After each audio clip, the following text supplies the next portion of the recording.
उम्मीद करती हूँ बहुत बढ़िया होंगे, मजे में होंगे। मैं भी बिल्कुल बढ़िया हूँ। तो जैसा कि आप सभी जानते हैं, हमने DSSB-PRT से रिलेटेड एक पेडागोजी सीरीज स्टार्ट की है, यानी कि DSSB-PRT में जो आपका सब्जेक्ट स्पेसिफिक पेपर रहेगा 100 नंबर का, जहां पर आप लोगों से 100 नंबर की पेडागोजी पूछी जाएगी, उससे रिलेटेड ये सीरीज स्टार्ट की है। ठीक है, तो आज ये हमारा 9th लेक्चर रहेगा और आज की वीडियो में हम बात करेंगे, यानी कि कौन सा टॉपिक हम डिस्कस करेंगे, स्कोप ऑफ एजुकेशनल साइकोलॉजी और रेलिवेंस ऑफ एजुकेशनल साइकोलॉजी। किस किस के लिए रेलिवेंस की बात करेंगे, टीचर्स के लिए, लर्नर्स के लिए, और टीचिंग लर्निंग प्रोसेस में एजुकेशनल साइकोलॉजी का क्या रेलिवेंस, क्या यूटिलिटी रहेगी।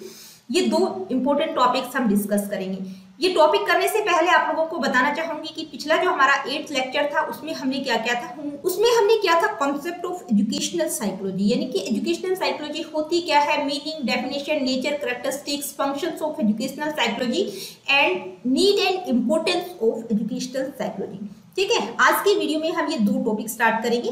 तो चलिए स्टार्ट करते हैं आज की इस वीडियो को। देखिए, आज की वीडियो में हम सबसे पहले बात करेंगे स्कोप ऑफ एजुकेशनल साइकोलॉजी, यानी कि एजुकेशनल साइकोलॉजी का स्कोप क्या रहेगा, यानी कि इसका दायरा क्या है, फील्ड हम कह सकते हैं, क्षेत्र क्या है।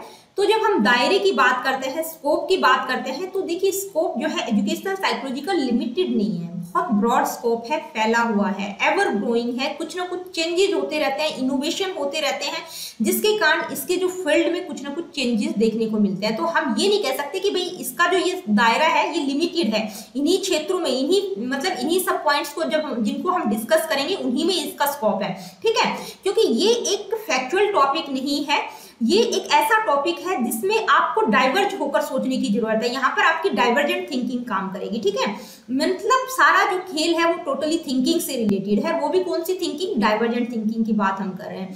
तो जब स्कोप की हम बात कर रहे हैं तो एजुकेशनल साइकोलॉजी का जो स्कोप है वो क्या है, एवर ग्रोइंग है, कुछ ना कुछ चेंजेस होते रहते हैं। लेकिन कुछ एग्जाम्पल्स जो है हम यहाँ पर स्कोप से रिलेटेड डिस्कस करेंगे। पहले वो एग्जाम्पल्स मैं आप लोगों को बता देती हूँ, फिर वन बाय वन बताऊंगी कि किस तरह से इस फील्ड में एजुकेशनल साइकोलॉजी का स्कोप है, यहाँ पर इस फील्ड में एजुकेशनल साइकोलॉजी किस तरह से हेल्प करती है। सबसे पहले बात करते हैं लर्निंग एंड कॉग्निशन की। यहाँ पर एजुकेशनल साइकोलॉजी हेल्प करती है डेवलपमेंट में, इंडिविजुअल डिफरेंसेस में, मोटिवेशन में, assessment and evaluation, classroom management, teacher training and professional development, intelligence और मेजरमेंट में, गाइडेंस एंड काउंसलिंग में, लर्निंग प्रोसेस में। तो ये क्या है, ये स्कोप से रिलेटेड कुछ एग्जांपल्स हम कह सकते हैं कि भाई इनमें तो है ही है। ठीक है, इसके अलावा और भी हो सकता है, तो यहाँ पर कुछ एग्जांपल्स हमने स्कोप से रिलेटेड लिए हैं। अब इन एग्जाम्पल्स को हम वन बाय वन डिस्कस करेंगे। तो जब लर्निंग और कॉग्निशन की बात करते हैं तो यहाँ पर एजुकेशनल साइकोलॉजी किस तरह से हेल्प करती है। ठीक है, तो एजुकेशनल साइकोलॉजिस्ट क्या करते हैं कि भाई बच्चे किस तरह से सीखते हैं, इंफॉर्मेशन को किस तरह से प्रोसेस करते हैं, जैसे उनकी memory, attention, problem solving power क्या है, इस सारी चीजों पर वो इन्वेस्टिगेट करते हैं, रिसर्च कार्य करते हैं। साथ ही इन्वेस्टिगेट करते हैं कि जो लोगों का कॉग्निटिव प्रोसेस है वो टाइम के साथ किस तरह से चेंज होता है, उसमें क्या क्या चेंजेस आते हैं, और कुछ फैक्टर्स जैसे मोटिवेशन हो गया या इमोशन हो गया, यानी कि जो संवेग है या मोटिवेशन है वो किस तरह से लर्निंग और कॉग्निशन को प्रभावित करते हैं। तो लर्निंग और कॉग्निशन में इस तरह से जो है एजुकेशनल साइकोलॉजी हेल्प करती है। नेक्स्ट है डेवलपमेंट। देखिए, डेवलपमेंट में एजुकेशनल साइकोलॉजी किस तरह से हेल्प करती है। तो जो एजुकेशनल साइकोलॉजिस्ट हैं वो एग्जामिन करते हैं कि लोग किस तरह से डेवलप कर रहे हैं, बच्चे किस तरह से डेवलप कर रहे हैं, टाइम के साथ साथ उनमें किस तरह के चेंजेस देखने को मिलते हैं, जैसे physical development, emotional development, social development, cognitive development, moral development किस तरह से बच्चे का हो रहा है। साथ ही वो क्या स्टडी करते हैं कि जो डेवलपमेंट की डिफरेंट स्टेजेस हैं वो किस तरह से, यानी कि डिफरेंट स्टेजेस की जब हम बात करते हैं तो मेनली हम 4 या 5 स्टेजेस पढ़ते हैं डेवलपमेंट की। कौन कौन सी, infancy, early childhood, later childhood, adolescence, adulthood. ठीक है, तो ये 4 या 5 स्टेजेस हम मेनली पढ़ते हैं। तो इनमें किस तरह के चेंजेस देखने को मिलते हैं, और ये जो डेवलपमेंट की डिफरेंट स्टेजेस हैं ये जो है टीचिंग और लर्निंग को किस तरह से अफेक्ट करती हैं। तो डेवलपमेंट का टॉपिक अपने आप में बहुत ब्रॉड है, यानी कि एक बहुत ही लंबा चौड़ा टॉपिक है डेवलपमेंट और ग्रोथ का, उसकी थ्योरीज जो भी हैं, डोमेन्स की हम बात करते हैं, डिबेट्स की बात करते हैं। तो अगर आप ये डोमेन्स या डिफरेंट स्टेजेस देखना चाहते हैं तो अलग अलग स्टेजेस में बच्चे का फिजिकल डेवलपमेंट किस तरह से होता है, कॉग्निटिव डेवलपमेंट किस तरह से होता है, सोशल इमोशनल डेवलपमेंट, ये सारे जो टॉपिक्स हैं यानी कि डोमेन्स बिल्कुल अलग अलग मैंने जो है कौन सी प्लेलिस्ट में आप लोगों को मिलेंगी, केवीएस की जो प्लेलिस्ट है उसको आप चेक करेंगे तो बिल्कुल डिटेल में आप इन सारी चीजों को पढ़ सकते हैं अगर आप इंटरेस्टेड हैं तो। ठीक है, नेक्स्ट है इंडिविजुअल डिफरेंसेस। देखिए इंडिविजुअल डिफरेंसेस यानी कि व्यक्तिगत विभिन्नताएं। तो एजुकेशनल साइकोलॉजिस्ट जो है इन्वेस्टिगेट क्या करते हैं कि जो इंडिविजुअल डिफरेंसेस हैं वो किस तरह से टीचिंग और लर्निंग को अफेक्ट करते हैं।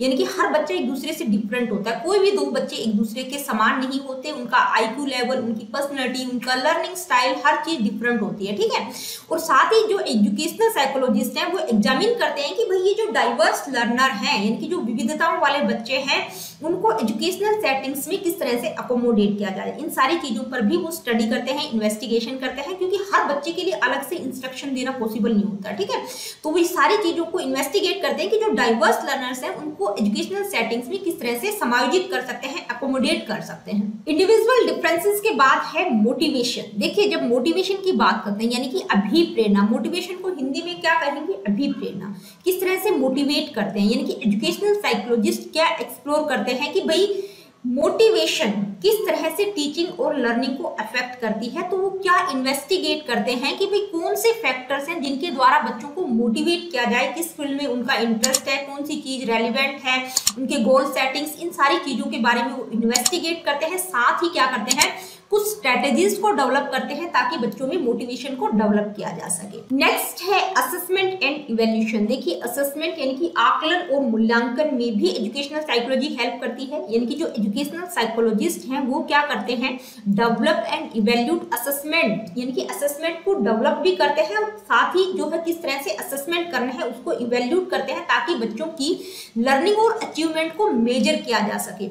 इसके लिए वो इन्वेस्टिगेट करते हैं कि जो असेसमेंट डाटा है उसको किस तरह से इंप्रूव किया जाए ताकि टीचिंग और लर्निंग को इफेक्टिव बनाया जा सके। नेक्स्ट है क्लासरूम मैनेजमेंट। देखिए क्लासरूम मैनेजमेंट में भी एजुकेशनल साइकोलॉजी हेल्प करती है। यानी कि जो एजुकेशनल साइकोलॉजिस्ट हैं वो स्टडी करते हैं कि क्लासरूम मैनेजमेंट की जो स्ट्रेटेजीज हैं उनको किस तरह से इफेक्टिव बनाया जा सकता है, जो लर्निंग इन्वायरमेंट है उसको कैसे पॉजिटिव तरीके से बनाया जाए। ठीक है, इन सारी चीजों पर वो इन्वेस्टिगेशन करते हैं। नेक्स्ट है teacher training and professional development. देखिए एजुकेशनल साइकोलॉजिस्ट क्या करते हैं, develop and evaluate teacher training programmes. यानी कि जो एजुकेशनल साइकोलॉजिस्ट हैं वो क्या करते हैं, टीचर ट्रेनिंग प्रोग्राम्स को डेवलप भी करते हैं और साथ ही उसका इवैल्यूएशन भी करते हैं और क्या इन्वेस्टिगेट करते हैं। यानी कि जो प्रोफेशनल डेवलपमेंट है टीचर्स का वो इफेक्टिव हो सके, इसके लिए टीचर्स के लिए कुछ स्ट्रेटेजीज भी बनाई जाती हैं। ठीक है, नेक्स्ट है इंटेलिजेंस और मेजरमेंट में भी एजुकेशनल साइकोलॉजी हेल्प करती है। यानी कि बच्चों का जो IQ लेवल है वो किस तरह का है, हर बच्चे का IQ लेवल डिफरेंट होगा, तो इस फील्ड में भी एजुकेशनल साइकोलॉजी हेल्प करती है। गाइडेंस एंड काउंसलिंग, यानी कि जो गाइडेंस किस तरह से बच्चों को देना है, किस तरह से उनकी काउंसलिंग करनी है, उसकी टेक्निक्स क्या होंगी, तो इन सब चीजों में क्या करती है एजुकेशनल साइकोलॉजी हेल्प करती है। इसके बाद है एजुकेशनल टेक्नोलॉजी। तो जब एजुकेशनल टेक्नोलॉजी की बात करते हैं तो जो एजुकेशनल साइकोलॉजी है वो एक्सप्लोर करती है कि भाई जो टेक्नोलॉजी है उसका एजुकेशन के फील्ड में किस तरह से यूज करना है और उसके द्वारा, टेक्नोलॉजी के द्वारा जो टीचिंग लर्निंग प्रोसेस है उसको किस तरह से इनहेंस किया जा सकता है। तो ये कुछ एग्जांपल्स थे स्कोप से रिलेटेड। तो देखिए मैं पहले ही बता चुकी हूँ कि भाई जब एजुकेशनल साइकोलॉजी के स्कोप की बात करते हैं तो वो एक लिमिटेड स्कोप नहीं है, ब्रॉड एरिया है। बहुत सारे एरियाज हो सकते हैं जहां पर एजुकेशनल साइकोलॉजी हेल्प करती है। यहाँ पर हमने कुछ लिमिटेड एग्जांपल्स को लिया है। अब हम नेक्स्ट जो टॉपिक डिस्कस करेंगे वो क्या है, relevance of educational psychology for teachers. सबसे पहले टीचर्स के बारे में बात करेंगे कि भाई जो एजुकेशनल साइकोलॉजी है उसका क्या रेलिवेंस है टीचर्स के लिए, टीचर्स की वो किस तरह से हेल्प करती है। यूटिलिटी कह सकते हैं, रेलिवेंस कह सकते हैं, इंपोर्टेंस कह सकते हैं। ठीक है, टीचर्स के लिए क्या हेल्प करती है एजुकेशनल साइकोलॉजी। तो फर्स्ट पॉइंट है अंडरस्टैंडिंग हाउ स्टूडेंट्स लर्न, यानी कि जो बच्चे हैं वो किस तरह से समझते हैं, इस चीज को समझना किसके लिए जरूरी है, टीचर्स के लिए। जब टीचर्स को ये पता चल जाएगा कि बच्चे जो है किस तरह से इंफॉर्मेशन को एक्वायर कर रहे हैं, किस तरह से प्रोसेस करते हैं, तो उस चीज के बारे में अगर टीचर को नॉलेज हो जाती है, यानी कि अगर वो उनके कॉग्निटिव प्रोसेस को समझ जाती है, उनका अटेंशन क्या है, मेमोरी, प्रॉब्लम सॉल्विंग पावर क्या है, तो इन सब चीजों का अगर टीचर को पता चल जाता है तो टीचर क्या कर सकती है कि भाई जो इंस्ट्रक्शंस वो डिजाइन करेगी वो इफेक्टिव होंगी बहुत ज्यादा। मतलब अगर टीचर को पता चल गया बच्चे के कॉग्निटिव प्रोसेस के बारे में तो वो जो इंस्ट्रक्शन डिजाइन करेंगी वो उनके लिए इफेक्टिव होंगी। ठीक है, अगर टीचर को बच्चों के बारे में पता ही नहीं है तो वो जो भी इंस्ट्रक्शन एक नॉर्मल तरीके से डिजाइन करेंगी वो जरूरी नहीं है वो हेल्पफुल हो। ठीक है, तो टीचर को पता होना चाहिए, यानी कि स्टूडेंट्स को समझने में क्या करती है, एजुकेशनल साइकोलॉजी टीचर्स की हेल्प करती है। जैसे मान लीजिए एग्जाम्पल के तौर पर हम ले लें कि भाई वर्किंग मेमोरी की लिमिटेशंस अगर बच्चे की पता चल जाए, उसको अगर वो समझ जाती है, तो टीचर क्या करेगी, बच्चों को ओवरलोड नहीं करेगी, यानी कि उनको बहुत ज्यादा इंफॉर्मेशन से दबाएगी नहीं, बहुत ज्यादा उनको के ऊपर चीजें थोपेगी नहीं। नेक्स्ट है डिफरेंशिएटिंग इंस्ट्रक्शन। देखिए इंस्ट्रक्शंस को डिफरेंशिएट करने में भी एजुकेशनल साइकोलॉजी हेल्प करती है टीचर्स की। किस तरह से, यानी कि एजुकेशनल साइकोलॉजी टीचर्स को नॉलेज प्रोवाइड करती है about individual differences in learning, यानी कि इंडिविजुअल डिफरेंसेस होते हैं लर्निंग में। किस तरह से, यानी कि हर बच्चा एक दूसरे से डिफरेंट होता है, हर बच्चे को एक ही तरीके से नहीं पढ़ा सकते, ठीक है। जब टीचर को इंडिविजुअल डिफरेंसेस समझ आ जाएगा तो वो क्या करेगी, उसको पता चल जाएगा कि भाई हर बच्चे का लर्निंग स्टाइल, उसकी प्रेफरेंसेस, एबिलिटीज बिल्कुल डिफरेंट है, तो वो क्या करेगी कि जो लर्निंग के लिए जो इंस्ट्रक्शंस तैयार करेगी वो उनको डिफरेंशिएट कर सकती है ताकि हर बच्चे की नीड को पूरा किया जा सके। डिफरेंशिएटिंग इंस्ट्रक्शंस के बाद आता है मोटिवेटिंग स्टूडेंट्स, यानी कि स्टूडेंट्स को मोटिवेट करने में भी एजुकेशनल साइकोलॉजी टीचर्स की हेल्प करती है, यानी कि वो टीचर्स को ये नॉलेज प्रोवाइड करती है कि किस तरह से बच्चों को मोटिवेट करना है, ठीक है। यानी कि अगर टीचर्स को ये नॉलेज हो जाए कि भाई मोटिवेशन की थ्योरीज क्या है या स्ट्रेटेजीज क्या है, किस तरह से बच्चों को मोटिवेट करना है, तो वो क्या है, एक लर्निंग का बेहतर इन्वायरमेंट जो है टीचर क्रिएट कर सकती है और बच्चों को इंट्रिंसिक मोटिवेशन के लिए फोस्टर कर सकती है, ठीक है। नेक्स्ट है असेसिंग स्टूडेंट लर्निंग, यानी कि बच्चे किस तरह से सीख रहे हैं उसका आंकलन करना। तो यहाँ पर भी एजुकेशनल साइकोलॉजी टीचर्स की हेल्प करती है, यानी कि टीचर्स जो है किस तरह से बच्चों को असेस करें, इवैल्यूएट करें। यहाँ पर एक टीचर की हेल्प एजुकेशनल साइकोलॉजी करती है। अगर टीचर को पता चल जाएगा कि भाई असेसमेंट एक ही टाइप का नहीं होता, डिफरेंट टाइप्स होते हैं, उनका पर्पस, लिमिटेशंस बिल्कुल अलग होती है, क्या होंगी लिमिटेशंस, क्या होंगी, पर्पस क्या है, तो ये सारी चीजें अगर टीचर को समझ आ जाता है तो वो क्या कर सकती है कि जो असेसमेंट डाटा है, हर बच्चे का असेसमेंट एक ही तरीके से नहीं किया जा सकता, असेसमेंट के भी डिफरेंट टाइप्स होते हैं, ठीक है। उसका पर्पस क्या है, तो वो क्या कर सकती है कि भाई जो असेसमेंट डाटा है वो यूज करके बच्चों को गाइड कर सकती है, उनको फीडबैक प्रोवाइड कर सकती है, उनको इंस्ट्रक्शन दे सकती है प्रॉपर तरीके से। इसके बाद है मैनेजिंग क्लासरूम, यानी कि क्लासरूम को किस तरह से मैनेज करना है। यहाँ पर भी एजुकेशनल साइकोलॉजी टीचर्स को हेल्प करती है कि भी अपनी क्लास को वो किस तरह से इफेक्टिव बना सकती है। अगर टीचर्स को बिहेवियर मैनेजमेंट स्ट्रेटेजीज, क्लासरूम को किस तरह से ऑर्गेनाइज करना है, तो ये सारी चीजें अगर टीचर्स को पता है तो वो अपनी क्लास का एक बेहतर इन्वायरमेंट क्रिएट कर सकती है। देखिए ये थे कुछ मेन पॉइंट्स की भाई जो एजुकेशनल साइकोलॉजी है वो टीचर्स की किस तरह से हेल्प करती है।